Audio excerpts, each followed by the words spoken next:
High বন্ধুরা, শুভ সকাল। আর এখন বাজে ভোর 5টা। তো 5টার সময় ঘুম থেকে উঠে যেভাবে আমি আমার মেয়েকে স্কুলের জন্য গুছিয়ে তুলি, তো রোজ যেহেতু শেয়ার করতে পারিনি, ভাবলাম আজ ভোর 5টা থেকেই তোমাদের সাথে পুরো ব্লগটি কন্টিনিউ করব। তো সকালবেলা এসেই আগে আমি ওর জন্য অনেক ভোর ভোর ছিল, তো কুয়াশাও ছিল আর মেঘাচ্ছন্ন একটা দিন ছিল। তো ওর জন্য একটুখানি আলুর পরোটা করব। আলুর পুরটা আমি রাত্রেই তৈরি করে রেখেছিলাম আর আটাগুলো ছেনে আমি রেখে দিয়েছিলাম। সকালবেলা ঘুম থেকে উঠে না ওকে গুছিয়ে দিতে, ব্যাগট্যাগগুলো সমস্ত সব গোছাতে একটুখানি লেট হয়ে যায়। তো যার কারণে আটাটা আমি ছেনে রেডি করে রেখে দিয়েছিলাম। এখন শুধু আলুর পুরগুলো ভরে একটা একটা করে সুন্দর করে বেলে দেব।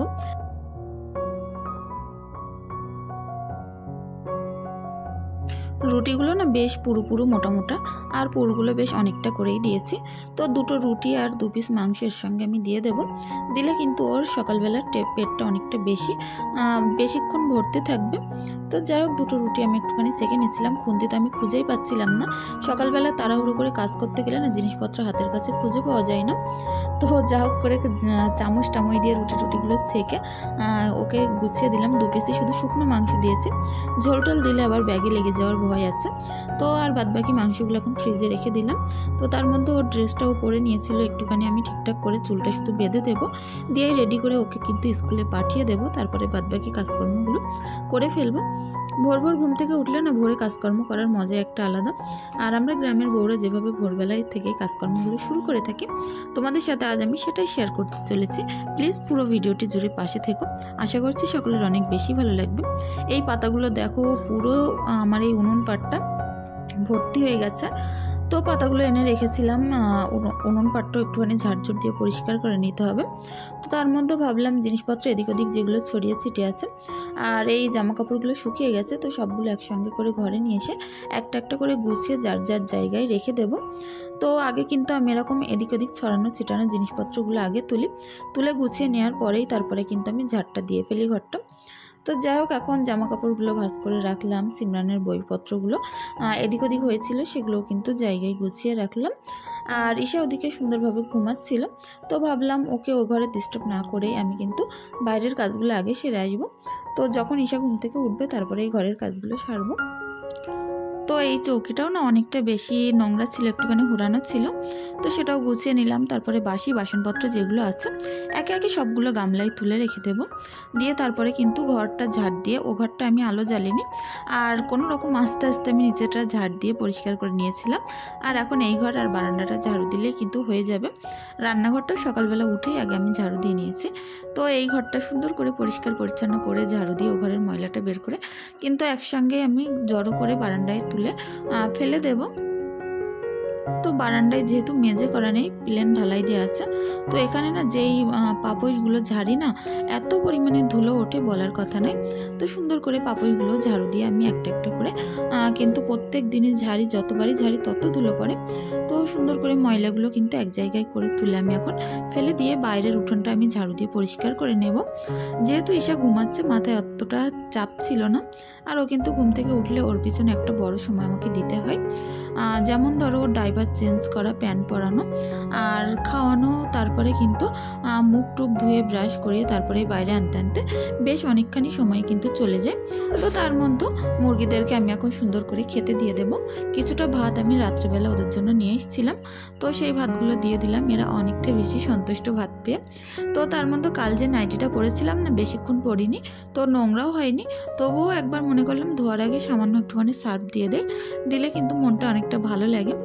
আর যে কোনো জিনিস দেখবে শুধু ধুলে মনের ভিতরে তবু একটা যেন খুঁতখুঁতানি থেকে যায়, কি জানি ময়লা থাকলো কিনা। কিন্তু একবার একটুখানি সার্ফ দিয়ে এরকম চটকিয়ে 10 মিনিট মতো রেখে দিলেই কিন্তু মনে হয় যেন ময়লাগুলো অনায়াসে সুন্দর পরিষ্কার উঠে যায়। তো ভোরবেলা হওয়ার কারণে না চারিদিকটা অনেকটা বেশি অন্ধকার, আর আজ অনেকটা বেশি কুয়াশা। যেহেতু রাত্রেবেলা বেশ বৃষ্টি হয়েছে, তো তার কারণে সকালবেলাওটা অনেকটা বেশি মেঘলা মেঘলা ছিল। আর যেহেতু ভোরবেলায় কাজকর্ম করছি, এখনও পর্যন্ত রৌদ্রের কোনো দেখা মেলেনি। তো যাই হোক, এই রৌদ্র ওঠার আগে কিন্তু কাজগুলো আমি করে ফেলবো। একে একে সবগুলো গুছিয়ে সুন্দর করে পরিষ্কার পরিচ্ছন্নভাবে করব, তোমাদের সাথে অবশ্যই শেয়ার করব। আর আমি আমার গ্রামের বউরা যেরকমভাবে উনুন পাতি একটা সুন্দর উনুন করে তোমাদেরকে আমি দেখাবো যে কতটা সুন্দর করে আমি উনুনটা পাততে পারি। হয়তো একেবারে নিখুঁত কাজ আমি করতে পারি না, তবে যতটুকুনি পারি চেষ্টা করব নিখুঁত করে উনুনটা পাতার তোমাদের সাথে। আগের দিন তো দেখালাম যে উনুনটা পাতাটা, আর আজ আমি যেভাবে উনুনটা ফিনিশিংভাবে সুন্দর করে সেটে একেবারে করে নেব, তো সেটাই তোমাদের সাথে শেয়ার করব। তো যাই হোক, এদিকে জামা কাপড়গুলো কিন্তু 10-15 মিনিট ভেজানোর কারণে মনে হচ্ছিলো এর ভিতরে আর কোনো ময়লা এখন একটুখানি থাবা দিলেই পরিষ্কার হয়ে যাবে। তো একটুখানি শুধু জাস্ট একটুখানি থাবা দিয়ে সুন্দর করে ধুয়ে দিয়ে নিচ্ছি। আর পুকুরে জিনিসপত্র ধোয়ার কিন্তু মজাই একটা আলাদা, অনেক তাড়াতাড়ি কিন্তু এগুলো পরিষ্কারও হয়ে যায়। আর বাসনপত্রগুলো যখন ঘরে গিয়ে ব্যবহার করব একবার করে সবগুলোর ভিতরে একটু কলের পানি দিয়ে ধুয়ে নিলেই কিন্তু রেডি হয়ে যাবে। তো তারপরে আমি যে জামা কাপড়গুলো কেচে নিয়ে এসেছিলাম সেই কটা এখন সুন্দর করে মেলে দেব। দিয়ে রান্নাঘরের ভিতরটায় দেখো পাতা চারিদিকে ছড়িয়ে ছিটিয়ে আছে, তো পাতাগুলো আমি একটুখানি এক জায়গায় করে ঝাড়ু দিয়ে নেব। আর এই রান্নাঘরে না এখন বসে রান্নার জায়গায় নিয়ে এরকম একটা অবস্থা, পুরো পাতায় ভর্তি হয়ে গেছে নারকেল পাতায়। যেহেতু আমাদের বাড়িতে অনেকগুলো নারকেল গাছ না, বছর শেষে যখন নারকেল গাছগুলো ঝোড়া হয় তো প্রচুর পরিমাণে এরকম নারকেল পাতা হয়। তো তার মধ্যে কিছুটা নারকেল গাছ আমাদের পোকা লেগে গেছে ভিতরে, তো মরে যাচ্ছে, সেগুলো কি হবে বলতে পারবো না। তো অনেকটা বেশি যত্ন করে লাগানো, মন থেকেও বেশ খারাপ লাগছিল যে গাছগুলো হাতে করে লাগিয়ে এখন ফল ধরেছে, সবে 2-1বার ফল পাড়া হয়েছে, তার মধ্যে গাছগুলোয় পোকা লেগে পুরো মাঝখান থেকে পুরো একেবারে গর্ত গর্ত হয়ে গেছে। কিছুদিনের মধ্যে ভেঙে পড়ে যাবে সেরকমই একটা অবস্থায় আছে। তো যাই হোক, কিছু করার নেই, এখন তো কিছু করলেও আর হবে না, ভিতর থেকে কবে কবে খারাপ হয়ে গেছে আমরা নিজেরাও জানি না। তো যাই হোক, তারপরে আমি এখন সুন্দর করে আমার উঠোনটা ভালো করে সৃষ্টি পাতা যে পড়ে পড়ে ভর্তি হয়ে গেছে, তার মধ্যে বৃষ্টি হওয়ার কারণে কিন্তু উঠোনটা বেশ স্লিপ হয়েছে। আর পাতাগুলো মনে হচ্ছিল যেন বসে বসে যাচ্ছে, তো ভাবলাম এর ওপরে দবানো চটকানো পড়লে পাতাগুলো আরও বসে যাবে আর দেখতেও বেশ বাজে লাগবে। তো তার কারণে আমি সুন্দর করে এখন একটুখানি ঝাড়ঝুড় দিয়ে নেব। আর বাড়িতে যেহেতু সারাদিন অনেক পরিমাণে লোকজন স্নান করার জন্য আসে, আর স্নান করা কথাটা শুনতে কার কার খারাপ লাগে, অনেকেই বলে স্নান করা কথাটা নাকি আমাদের সাজাতে সমাজের ভিতরে নাকি বলে না। তো স্নান করা কথাটা কি খারাপ লাগে কি ভালো লাগে আমি তো বুঝতে পারি না। আমরা আসলে এখানে হিন্দু মুসলিম সবাই অনেক সুন্দরভাবে বসবাস করি, তো কথাবার্তার ভিতরে একটুখানি ওদেরও আমাদের মতো টান আছে, আমাদেরও কিন্তু ওদের মতো একটুখানি টান আছে। তো এক জায়গায় থাকার কারণে হয়তো এইসব কথাবার্তাগুলো একটু গুলিয়ে যায়। তো প্লিজ যাদের একটু খারাপ লাগে একটু মানিয়ে নিও। আর অবশ্যই চেষ্টা করব যে ভুল ত্রুটিগুলো আছে অবশ্যই সুন্দরভাবে সেগুলো ঠিকঠাক করে নেওয়ার জন্য। আর আকাশে না এখনও প্রচুর পরিমাণে একটু মেঘ আছে, ভাবছিলাম আজ হয়তো রৌদ্র উঠবে না, তো যত বেলা গড়াচ্ছিল একটু একটু করে কিন্তু রৌদ্র উঠছিল। আর সেই 5:30 থেকে কাজে লেগে এখন কিন্তু 6টা 6:30 অনায়াসেই বেজে গেছে। আমার উঠোনটা যেহেতু প্রচুর বেশি বড়, চারিদিকটা ঝাড় দিতে গেলে না অনেকটা সময় লেগে যায়। এখানে ঝাড় দিতে গেলে মিনিমাম 3 ঘন্টা হাতে নিয়ে লাগতে হবে, তাহলে কিন্তু 4টে পার্ট ভালোভাবে ঝাড় দেওয়া যায়। আর 4 পার্ট আলাদা আলাদা করে একদিন করে ঝাড় দিলে সেটা দেখতে ভালোও লাগে না। একদিনে একেবারে পুরো উঠোনটা একটুখানি কষ্ট করে ঝাড় দিয়ে নিলে কিন্তু দেখতে অনেকটা বেশি ভালো লাগে। কিন্তু আজ একটুখানি ঝাড় দিলাম, কাল আর একটুখানি, পরশু আর একটুখানি, এরকম করে ঝাড় দিলে কিন্তু দেখতে খুব একটা বেশি ভালো লাগে না। তো চেষ্টা করলাম যতই কষ্ট হোক না কেন কাজগুলো আজ সকালবেলা করেই ছাড়বো, 3 ঘন্টার কাজ 1.5 ঘন্টার মধ্যে করব। তো তারপরে আমার পুকুরের শানটাও এখন সুন্দর করে একটুখানি ঝাড়ু দিয়ে নেব। আর প্রত্যেকটা ঝাড়ুর আগায় না, প্রত্যেকটা আগায় একটু মাটি জড়িয়ে গেছিলো, তো তার কারণে একটুখানি ধুয়ে নিলাম। তো তারপরে এখন চলে আসলাম এই পাশের উঠোনটা, একটুখানি ঝাড় দিলেই ব্যাস উঠোনটা ঝাড়ু দেওয়া কমপ্লিট হয়ে যাবে। তো আমি এই উঠোনটাও সুন্দর করে ভালো করে ঝাড়ু দিয়ে নিচ্ছি। এতটা বড় উঠোন যে মাজা কোমর পুরো শেষ হয়ে যায়, সিজারিংয়ের কারণে তো বেশি অসুবিধা হচ্ছে। তো করার কিছু নেই, করতে তো আমাকেই হবে, আমার কাজগুলো তো আর অন্য কেউ করে দেবে না। সুন্দর করে এখন উঠোনটা ঝাড়ু দিয়ে নিয়ে তারপরে আসলাম আমার সেই আগের দিন যে উনুনটা পাতা ছিল সেইটা এখন ঠিক করে নেব। একদিনে তো আসলে ঠিক হয় না, মাটি নরম থাকলে কিন্তু উনুনগুলো শেপ ভালোভাবে দেওয়া যায় না। তো যত মাটিগুলো একটুখানি শুকিয়ে আসবে, একটুখানি শক্ত হয়, তারপরেই কিন্তু সুন্দরভাবে শেপ দেওয়া যায়। আর এই গাছটা প্রচুর বেশি ময়লা পড়েছে, উপর থেকে ধুলো ময়লা, সেটাও ধুয়ে নিলাম।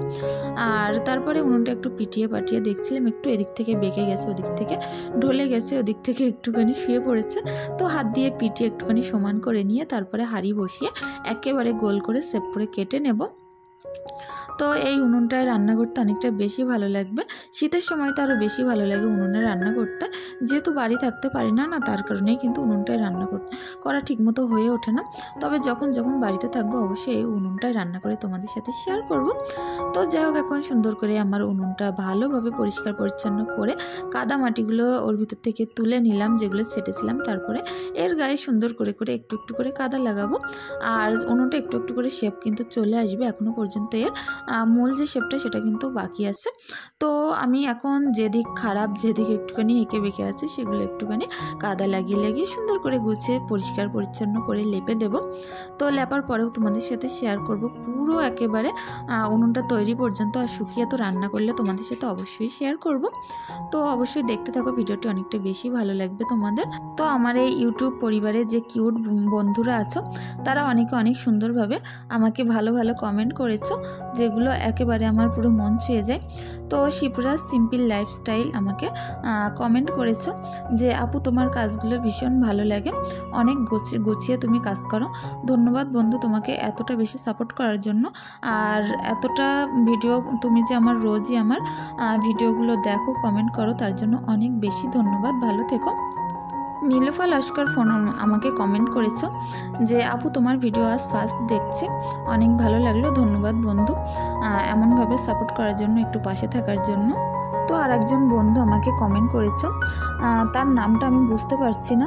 তো যাই হোক, সে কমেন্ট করেছো যে আপু ভালো সময়ও ভালো থাকা দরকার, খারাপ সময়ও ভালো থাকা অবশ্যই দরকার, আল্লাহ বলেছেন।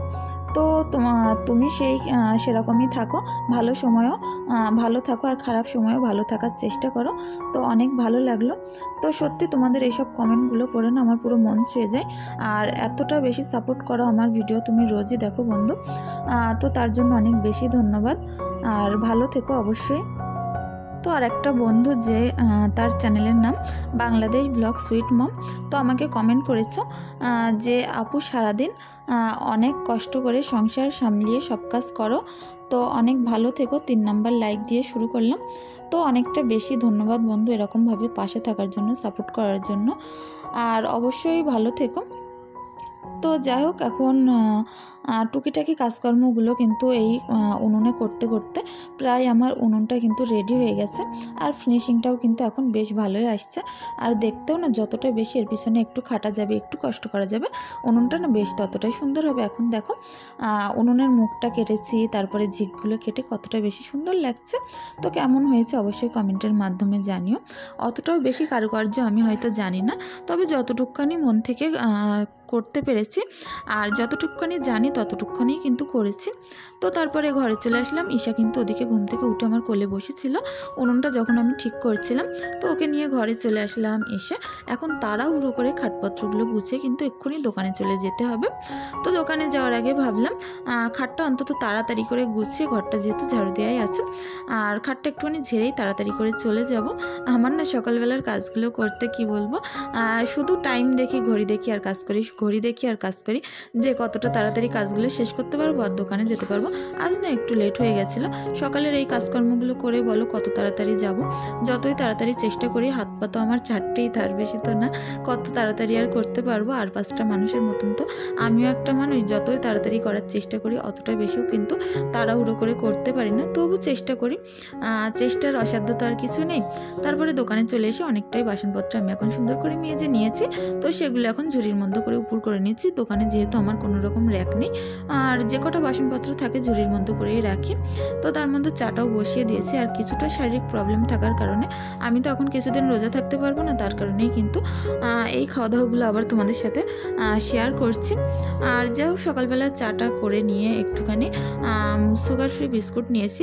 তো চিনি ছাড়াই চাটা করেছিলাম, তো সুগার ফ্রি বিস্কুট নিয়ে এখন আমি খেয়ে নেব। দেখি একটুখানি চেষ্টা করে যে নিজের ওয়েটটা একটুখানি কমে কিনা। আর তারপরে সারাদিন যে তেলাদ্দ খাবার খাওয়া হয়, তো ওজনটা আর কমবে কোথা থেকে। তো তার মধ্যে ঈশার জন্য দুধ জাল করে নিচ্ছি। এখন বাজে 11টা। আর একটু ম্যাগি করে নিয়েছি, আর মাছ নিয়েছিলাম। মাছটা পেপারে রেখে দোকানদারি করছিলাম না, তার মধ্যে দেখো মাছ থেকে রক্ত ঝরে পুরো ভর্তি হয়ে গেছে। তো মাছটা অনেকটা বেশি বড় ছিল, ক্যামেরায় হয়তো ছোট লাগছে। একটুখানি মাছ, এই এক টুকরো মাছের ওজন হয়েছে 700 গ্রাম। তো মাছগুলো আমি কেটে 2 দিন 3 দিন আমাকে করতেই হবে, যেহেতু হাজব্যান্ড খাবে না, আর বেশি মাছ রান্না করলে কিন্তু খেতে ভালো লাগে না। ওদিকে আমার ননদ ঈশাকে নিয়ে অনেকটা বেশি খেলাধুলো করছিল, বসেও ছিল আর আমার সঙ্গে অনেকটা গল্প করছিল, আর আমি গল্প করতে করতেই রান্নাটা করে নিচ্ছিলাম। আর ঈশা আমার ননদকে পেলে কিন্তু পাত ছাড়ে না, পাশে গিয়ে কিন্তু খেলা করছিল, গল্প করছিল, বকবক করছিল, আর আমি সেই পাকে রান্নাটা করে নিচ্ছিলাম। আর ঈশা যতক্ষণ ঠান্ডা থাকে ততক্ষণ মনস্থির ঠান্ডা করে আমি রান্নাগুলো করতে পারি। তো আজ করব সিম, মিসলি, আলু দিয়ে একটা চচ্চড়ি, আর যে মাছটা নিয়েছি সেটা একটুখানি দই দিয়ে দই পোনা করব। আর দই রুইও বলতে পারো, অনেকে পোনা বলে, অনেকে রুই বলে। তো অনেক বড় মাছই ছিল, রুই মাছই হয়তো হবে। তো এদিকে আমি এখন সবজিটা বসিয়ে দিয়ে সুন্দর করে ঢাকা দিয়ে রেখে বেশ কিছুক্ষণ নর্মাল আঁচে রেখে দিলেই কিন্তু সবজিটা আমার হয়ে গেছে। আর এখন একটুখানি আস্তে আস্তে কষিয়ে নিতেই কিন্তু এর মধ্যে টমেটোগুলো দিয়ে দেবো, ভালোভাবে একটুখানি কষিয়ে নেব।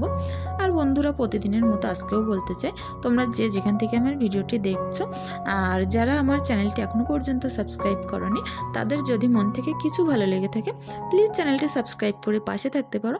সারাদিন এই কষ্টের ফল তোমাদের একটা সাবস্ক্রাইব আর অনেক সুন্দর সুন্দর কমেন্টগুলো অনেকটা বেশি মোটিভেশন করে যে নতুন পরবর্তী ভিডিওটি তৈরি করার জন্য। আর যারা আমার চ্যানেলটি সাবস্ক্রাইব করে রেখেছো তাদেরকে তো অসংখ্য ধন্যবাদ।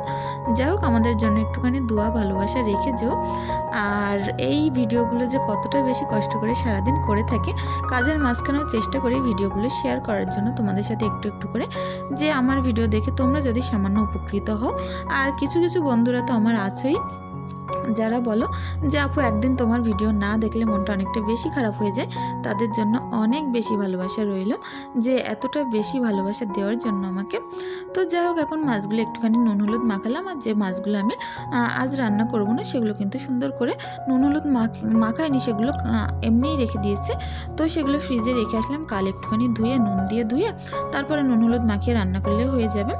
তো এই কপিস মাছই রান্না করব। আমার হাজব্যান্ড যেহেতু কোনো রকম মাছ খায় না, হাজব্যান্ডের জন্য দুটো ডিম সিদ্ধ করতে বসিয়েছি। আর এই মাছটা দিয়ে আমি আর ঈশাই শুধু খাবো, সিমরানও হয়তো খাবে না, কারণ সিমরান খুব বেশি মাছ পছন্দ করে না। ঈশা আর আমি বাড়িতে একটু মাছটা পছন্দ করি। তো একটু কড়া করে ভাজলাম, দই পোনা করব তো তার কারণেই কিন্তু একটু কড়া করে ভেজেছি। আর মাছ আমি যখন এমনি ঝোল করি তখন কিন্তু খুব একটা ভাজি না, শুধু দই দেওয়ার কারণেই কিন্তু মাছটা একটুখানি বেশি করেই ভাজছি। তো এদিকে পেঁয়াজ, কাঁচা লঙ্কা, আদা রসুন বাটা, নুন, হলুদ, লঙ্কার গুঁড়ো এগুলো কিন্তু সবই একে একে দিয়ে মাছগুলো এর মধ্যে তুলে দিয়ে একটুখানি কষিয়ে নেব সামান্য ঝোলের মধ্যে। তো আমি সবসময় মাছ একটু কষিয়ে রান্নারই চেষ্টা করি। আর দইগুলোও কিন্তু এর মধ্যে দিয়ে দিলাম, অল্প একটুখানি দই দিয়ে অনেকক্ষণ যাবত নাড়তে হবে, তা নয় কিন্তু দইগুলো একটু দলা পাকিয়ে যাওয়ার সম্ভাবনা থাকে। তো একে একে এখন ঝোলটা ফুটে উঠলে মাছগুলো তুলে দিলাম। আর লাস্টে নামানোর আগে শুধু কালারের জন্য একটু কাশ্মীরি লঙ্কার গুঁড়ো দেব, আর একটু সরিষা গুঁড়ো দেব, আর একটুখানি কিন্তু গরম মশলা, জিরের গুঁড়ো দিলে কিন্তু হয়ে যাবে। তো এখন ঝোলটা ভালোভাবে ফুটে উঠেছে, আর একে একে মশলাগুলো সব পরপর দিয়ে দিচ্ছিলাম। কাশ্মীরি লঙ্কাটা দেওয়ার একটাই কারণ ছিল, দই দেওয়ার কারণে না ঝোলটা যেন একটু সাদাটে মতো লাগে। আর কাশ্মীরি লঙ্কার গুঁড়ো খুব একটা ঝাল হয় না, কিন্তু কালারটা বেশ সুন্দর আসে। তো রান্নাটা করতে করতে ঈশা কান্নাকাটি করছিল, ওকে কিন্তু সুন্দর করে আমি স্নানটা করিয়ে ঘুম পাড়িয়ে দিলাম। তো লাস্টে একটুখানি চিনি ছড়িয়ে দিলেই কিন্তু স্বাদ কাজ সম্পূর্ণ মাছটা ঝোলের। তো দেখতে যেমনটা সুন্দর হয়েছিল, গ্রেভিটা যেমন ঘন হয়েছিল, খেতেও না দারুণ হয়েছিল, অনেকটা বেশি মজার হয়েছিল মাছটা। এরকমভাবে তোমরা একবার ট্রাই করো, অনেকটা বেশি ভালো লাগবে। আর যারা অনেকটা বেশি এই মাছটা রান্না করতে পারো তাদের কাছে তো আর বলার কথা নয়। তো যাই হোক, এখন রান্নার পরে ফাইনালি কালারটি এমন এসেছিল। তো এখন আমি সুন্দর করে রেখে একটা পাত্রের মধ্যে ঢেলে নেব, নিয়ে দুপুরের খাওয়াটা আর কিন্তু সহ্য করা যাচ্ছিল না। মাছটা যেই রান্না হয়ে গেছে সেই গরম গরম ভাত নিয়ে বসে পড়বো। যেহেতু ঈশা ঘুমাচ্ছিল আর দোকানে ভিড়টাও এখন কম ছিল, তো ভাবলাম আগে খেয়ে নেই, তারপরে এই কাজগুলো করব। তো রোজার মাসে খেতেও না বেশ বাজে লাগে, কি যে কেউ একজন দেখলে হয়তো অনেকটা বেশি মন থেকে খারাপ লাগে, সে ভাববে কেন রোজা নেই, হয়তো রোজাত করে না, দুপুরবেলা দেখো খাচ্ছে, এরকম একটা কিন্তু মনের ভিতরে একটা বাজে ভাব লাগে। তো ঈশা যেখানে ঘুমাচ্ছিল এইদিকে পিছন দিকে বসে আমি একটুখানি ভাতটা খেয়ে নেব। তো যাই হোক, এখন সুন্দর করে মিসলি দিয়ে মাছটা দিয়ে ভাতটা খেয়ে নিলাম। তারপরে এখন আসলাম সন্ধ্যাবেলার একটুখানি আগে। তো এখন আমি সমস্ত মালপত্রগুলো গুছিয়ে গুছিয়ে রাখছিলাম, তার মধ্যে অনেকটা দোকানে ভিড়ও ছিল। তো তারপরে রাত্রে আমি বাড়িতে এসে ঈশার জুতো জিনিসপত্র যেগুলো ছিল সেগুলো সুন্দর করে গুছিয়ে নিলাম। তো আজকের ভিডিওটি কেমন লাগলো অবশ্যই তোমরা কমেন্টের মাধ্যমে জানিও। তো দোকান থেকে আসার সময় যে ভাত তরকারিগুলো নিয়ে এসেছিলাম সেগুলো পাত্রে পাত্রে করে সেভাবেই রেখে দিলাম। খাওয়ার পরে সেগুলো আবার ফ্রিজে ঢুকিয়েও রাখবো। আর এদিকে এখন দুধটা ঢেলে সুন্দর করে একটুখানি জাল করে নেব। যেহেতু স্টিলের পাত্রে ঢেলেছিলাম সেহেতু এখন ইন্ডাকশনেই গরমটা করব। আর তারপরে সিমরানকে নিয়ে একটু পড়তে বসাবো। তো সকলে অনেক বেশি ভালো থেকো, সুস্থ থেকো। আর আগামী দিন চেষ্টা করব আরও সুন্দর নতুন একটা ব্লগের সঙ্গে তোমাদের সাথে আসার জন্য, তোমাদের সামনে শেয়ার করার জন্য। আমাদের জন্য একটুখানি দোয়া ভালোবাসা রেখে যেও। ধন্যবাদ।